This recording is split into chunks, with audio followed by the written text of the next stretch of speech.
A Chinese plane carrying medical supplies and equipment has arrived in Venezuela.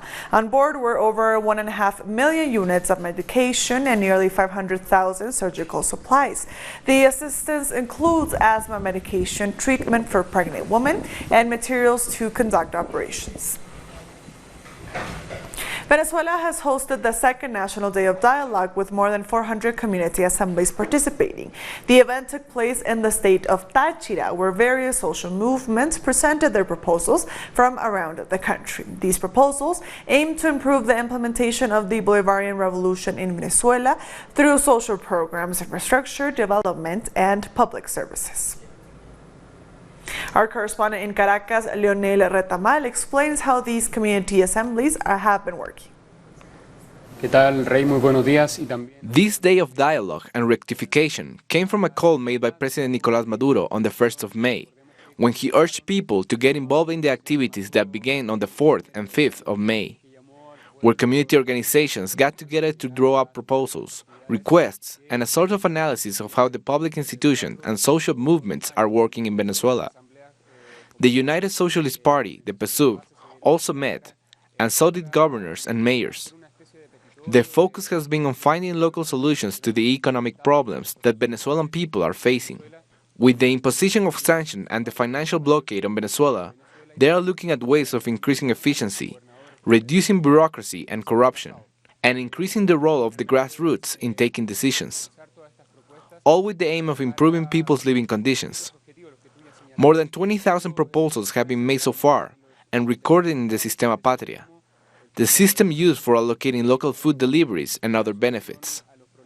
There has been very widespread and intensive participation by community councils, local food committees, the Somos movement, and so on, in these discussions in the popular assemblies to put forward their proposals and demands and try to make the public institutions work more effectively. We thank Leonel for that report. The Venezuelan embassy in the United States remains under siege. Our correspondent in Washington, D.C., Jorge Gestoso, brings us the latest. Tensions remain high at the Venezuelan embassy in Washington, D.C. Activists have been defending the building for over a month while facing off with opposition supporters who have been blocking access to supplies and at times attacking the activists. In the window you can see Margaret Flowers, the director of the Popular Resistance Group, who, along with the Anti-Coalition and Code Pink, created the Embassy Protection Collective. Nonetheless, Guaido supporters who are claiming ownership of the building have been trying to remove the activists. Power and water have been shut off, but we've also been learning details about how the activists are living inside the building. They've been collecting rainwater to cover their basic necessities and have also set up solar panels. Let's take a look at what's happening now. They are trying to bring food into the building. Activists say morale is really high and that the attacks they've been facing have not hurt their will. Opposition protesters have been breaking windows. Some have tried to break into the building. They play music at all hours so that activists can't sleep. And meanwhile, police and Secret Service agents have done nothing to stop them. They are seen as accomplices of Guaido's people, openly violating the Vienna Convention. Several organizations have signed a letter sent to senior U.S. and UN figures demanding an end to the siege at the Venezuelan embassy in the United States. They include the president of the Lawyers Guild, the American Jurists Association, and director of the Partnership for Civil Justice Fund. They condemn the cutting off electricity, blockade of food, and police complicity with the Venezuelan opposition. They addressed the letter to U.S. Secretary of State Mike Pompeo, law enforcement officials, and the UN Special Rapporteur on the negative impact of unilateral measures on human rights. Moving on, Argentinian politicians and relatives have gathered at the wake held for the lawmaker who died from his wounds in the hospital 3 days after he was shot. The family of Hector Olivares were joined by politicians, including the president, at the wake in a room in the lower house of Congress in Buenos Aires. Olivares was shot outside Congress on Thursday following the same fate for another official, Miguel Marcelo Yadon, who died on the spot.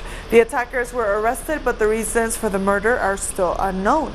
After the shooting, police raided an assailant's home and found the weapon. Official sources say it was a random crime. The government announced 2 days of mourning. We need to allow authorities to investigate, of course. What we must request is for them to investigate it as a part of an in-depth investigation, and that those who are responsible, who are already detained, go on trial and are convicted. If it's proven, it appears that it's already proven, that they are convicted to the full extent of the law for having committed a terrible murder.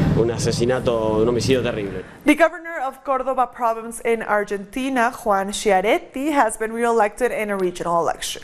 Schiaretti's victory is a big defeat for President Mauricio Macri's Cambiemos party. Our correspondent in Buenos Aires, Sabrina Roth, has more.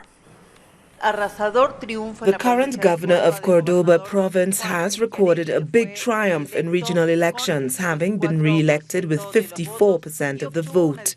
He beat the Cambiemos party candidate, Mario Negri, by a difference of 37%. Even though Negri said he wasn't the candidate of the national government, he was visited by Eugenia Vidal last week, the current governor of Buenos Aires, and Elisa Carrillo, two big figures in the ruling Cambiemos party. It is a sweeping victory and the Macri government's 8th electoral defeat, this time in Argentina's second most populous province. Buenos Aires has the most voters, with 37% of the electorate, and Córdoba follows with 8.76%. It was a key province for Macri's presidential election back in 2015.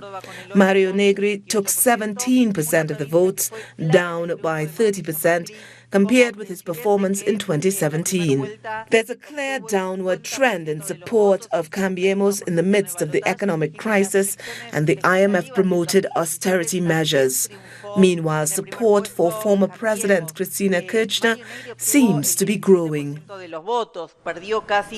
We thank Sabrina Roth for that report. Julian Assange has said he wants to cooperate with Swedish authorities after the Scandinavian country said it will reopen an investigation into allegations of rape. The Swedish investigation started in 2010 after two women accused Assange of sexual assault. The case was dropped in 2017. Assange says he wants to collaborate with the investigation and clear his name. The WikiLeaks founder is also facing extradition to the United States after the organization revealed U.S. war crimes committed in Iraq. Our correspondent in London, Pablo Navarrete, has more. Sweden's state prosecutor said on Monday that it would reopen an investigation into a rape allegation made against the journalist and founder of WikiLeaks, Julian Assange. In a press conference, the prosecutor, Eva Marie Persson, said that she would be looking to re-establish the investigation and conclude it, and would seek Assange's extradition under using a European arrest warrant. Now, Assange was expelled from the Ecuadorian embassy, where he had sought refuge since 2012 and had been afforded the status of political asylum under the Correa government. Now, under Lenin Moreno's presidency, this was revoked, with the government saying that he had, amongst other things, charging him of espionage, charges which the WikiLeaks founder and the organisation has denied. Since then, he's been in Belmarsh prison, high security prison in the UK, and the US has also initiated proceedings to extradite him.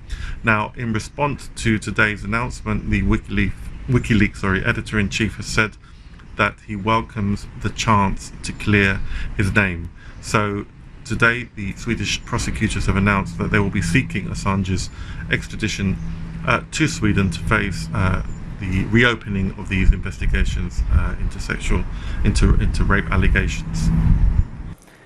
And the Attorney General of Ecuador will deliver all of Assange's personal materials to the United States, according to a report by the Spanish newspaper El País. Our correspondent in Quito, Denise Herrera, has the details. Good morning. A new action against Julian Assange has been taken by the Ecuadorian authorities. The Attorney General of Ecuador has allowed to deliver all of Julian Assange's material to the United States. computer, documents, mobile phones, member units, and other devices of the founder of WikiLeaks, Julian Assange, will be submitted to the American authorities. This decision came after a judicial cooperation between Ecuador and the United States, where the Ecuadorian authorities allowed the U.S. authorities to take a statement from the diplomatic employees at the Ecuadorian embassy in London. This decision were rejected by the Julian Assange's lawyer, Carlos Poveda. His lawyer in Ecuador rejected this decision, and also he has filed an objection against this decision. He said that the Ecuadorian authorities are violating Julian Assange's rights. Thank you, Denise, for that report. We'll be back very soon. Stay with us.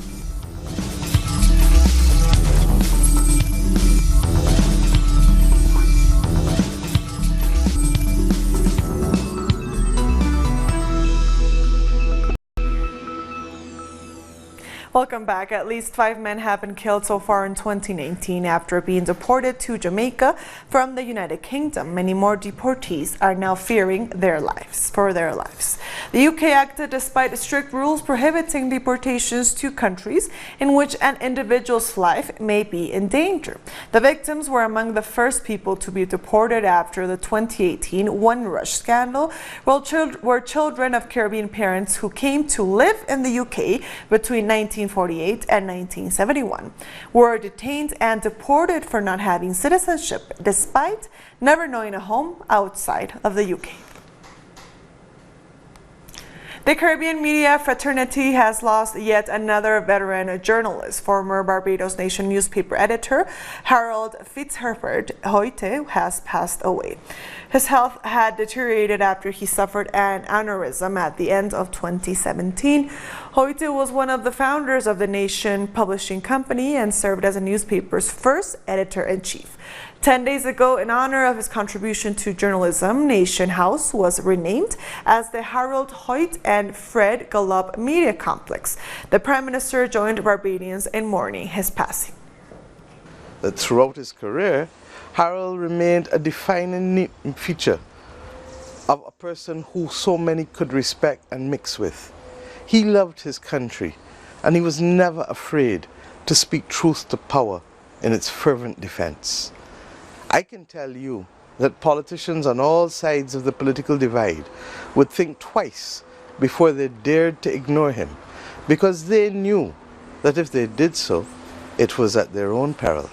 For he was an astute judge of Barbadians, particularly on those matters he so fondly referred to as bread and butter issues. The former governor of Barbados' central bank is calling on Caribbean countries to adopt the US dollar as their currency. Dr. Delise Worrell says he believes this would stop any possible domestic currency depreciation while ensuring economic stability. He suggests purchasing and importing US notes and coins. Worrell's suggestion comes amid widespread concern that the Barbados dollar would be devalued. A measles scare has forced 28 people to stay on board the Church of Scientology cruise ship docked in Curaçao. Authorities announced that 17 crew members and 11 passengers must remain under quarantine until May 13th. This is because they are still at risk of contracting measles after a female crew member contracted the disease. Authorities have taken 277 blood samples from those who did not have proof of vaccination and sent them to the Netherlands. Trinidad and Tobago has won gold at the IAAF World Relay Championship in Japan. The Trinidad and Tobago quartet of Dion Lindor, Asa Guevara, Jeremy Richards, and Michael Sendenio took first place in the men's 4x400 relay finals. On Sunday, the athletes thundered to victory, with Team Trinidad and Tobago managing to disseminate the historically dominant U.S. men's team. The U.S. was later disqualified for a lane infringement. Moving on, another social leader was killed on Saturday in Colombia. The anthropologist Luis Manuel Salamanca Galindez, 64-year-old, was killed outside his home. 569 social leaders have been killed in Colombia since the peace agreement was signed in 2016. Social movements claim Iván Duque's government is not adopting any policies to stop these murders. Our correspondent in Bogotá, José Manuel Jiménez, has more. There is no let-up in the genocide against social leaders here in Colombia, and this systematic killing of local representatives and spokespeople that social movements have been condemning goes on. In the last few hours, we learned of the murder of Luis Manuel Salamanca, who was over 60 years old and a well-known cultural figure and anthropologist in the department of Huila. He was killed in the Yalcones neighborhood of San Agustin. With this latest murder, social movements say that the number of leaders assassinated this year has reached more than 54 across the country. During the government of President Iván Duque, since the 7th of August last year, that number has risen to over 160. They include indigenous and Afro-Colombian leaders, as well as campesinos, trade unionists, and other community leaders. The situation is just getting worse, and the government is not taking the necessary steps. It seems it does not see this as an important issue to secure peace in the interior of the country. The social movements fear that the problem could get worse as we are approaching regional elections, and in the history of Colombia, this is a time when such killings have often intensified. There have been no serious investigations, none of the authorities are taking responsibility, and we continue to see a social leader murdered approximately every 2 days. A leader of the ELN's Camilo Cienfuegos Commission, Adalberto Fuentes Rangel, known as Darío, was also killed in Colombia. He died in combat with Colombian army troops on Saturday. 3 other members of the National Liberation Army, who were part of the security team of Fuentes Rangel, were also captured in that same operation. We'll be back very soon. Stay with us.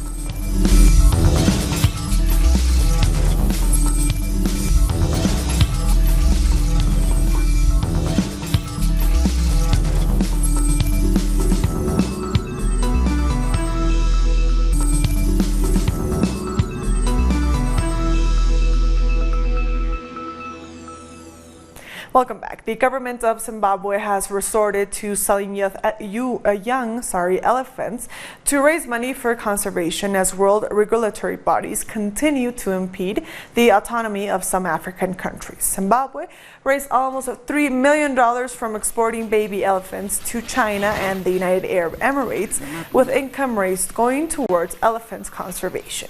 The country is battling a 15-year ban by CITES, a pro-global North group that regulates trading in endangered species, and it has been difficult to raise enough resources for conservation. Currently, Zimbabwe has more than 85,000 elephants, but can only sustain a population of 55,000. African countries view CITES as an inhibitor of progress. It is imperative that the people who live with the animals benefit their livelihoods from what is being given to them. And it is up to us to come up with a homegrown solution. South Africa's Economic Freedom Fighters Party has thanked voters for helping them increase their numbers in the legislature.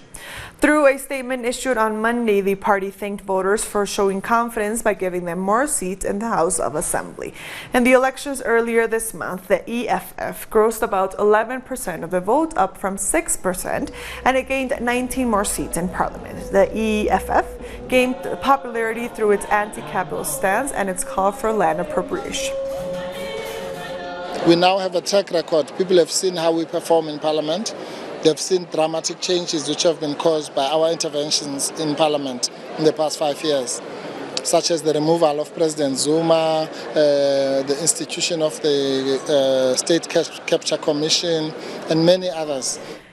LGBTQ refugees in Kenya have demonstrated against the stigma they face in the country. The protesters gathered outside the offices of United Nations High Commissioner for Refugees, where they also demand a quick resettlement process by the agency. However, the UN agency says there are only a few slots available because there are 470,000 refugees living in Kenya. Some people, they don't want us, like the way I am. I'm a trans. They don't want us. If they get to see you or to look at you, they beat you around. So instead of letting me to, like, instead of losing my life there, I have to come where? UNHCR. It's why I came to seek asylum. Sudan's protest leaders have announced that the structure of the authorities and their powers of the transitional government have been agreed upon. Another meeting is due to be held on Tuesday to discuss the period of transition and the composition of the authorities. Talks resumed today between the Alliance for Freedom and Change and the Transitional Military Council. The talks focused on the structures of authorities and their powers. We agreed on the structure of the authorities. The authorities are as follows: the Sovereign Council, as well as a council with military representation, an executive cabinet with full powers, and a legislative council. Tomorrow we will discuss the period of the transition and the composition of the authorities in the Sovereign Council and the Legislative Council. Sudan has officially charged ousted President Omar Al-Bashir and others with incitement and involvement in the killing of protesters during the uprising that drove him from power last month. The prosecutor's office highlighted the killing of a doctor in January who was trying to give medical assistance to protesters. It was not immediately clear what punishment Al-Bashir might face.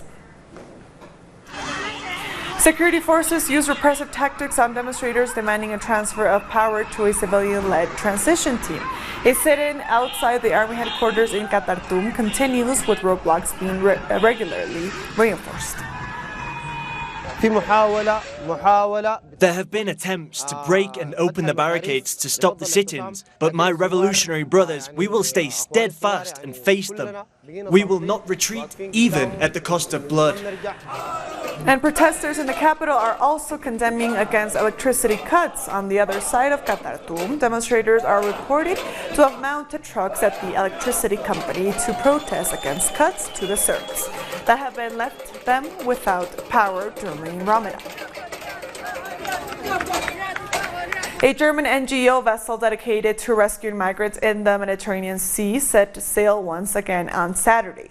The Sea-Watch 3 had been barred from leaving the French port city of Marseille, but the blockade was lifted by a Dutch court. Civil agencies have vowed to continue rescuing those at sea, even as the European Union adopts deadly anti-migrant policies in the Mediterranean. And Sea-Watch denounced Libyan authorities for breaching international law when they boarded a ship registered in Gibraltar, removing at least 3 migrants. The EU is incentivizing the Libyan Coast Guard to intercept boats in the Mediterranean and return migrants to dangerous conditions in Libya, spending millions of dollars in doing so. European governments are also finding civil rescue boats operating in the Mediterranean. Our correspondent in Andalusia, Sergio Rodrigo, has more. People are still losing their lives in the Mediterranean Sea.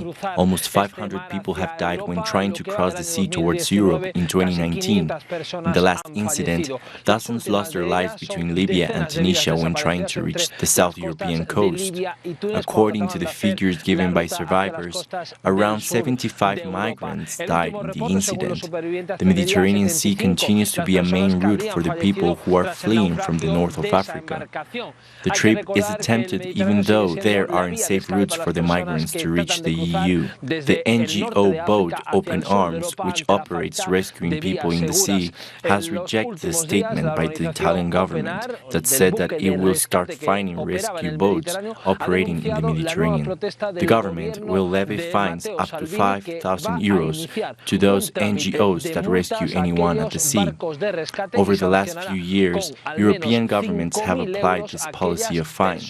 For instance, the Spanish government has put fines on rescue boats of between 200,000 and 900,000 euros. The fines contrast with the work that the rescue boats do in the Mediterranean Sea, work that could not prevent the loss of 500 lives in 2019. We thank Sergio Rodrigo for that report. Following a meeting with U.S. Secretary of State Mike Pompeo in Brussels, the EU Foreign Policy Chief Federica Mogherini has called on the U.S. to avoid military escalations with Iran.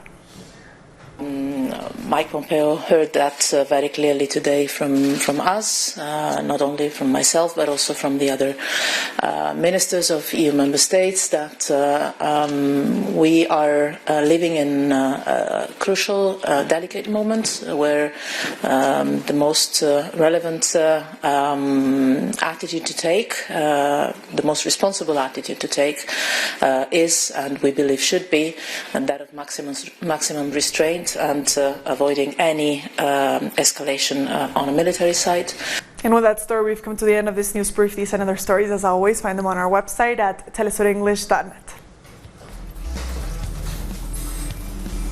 And also join us on social media. We are on Facebook, on Twitter, and on Instagram. For Telesur English, I am Estefania Bravo. Thank you for watching.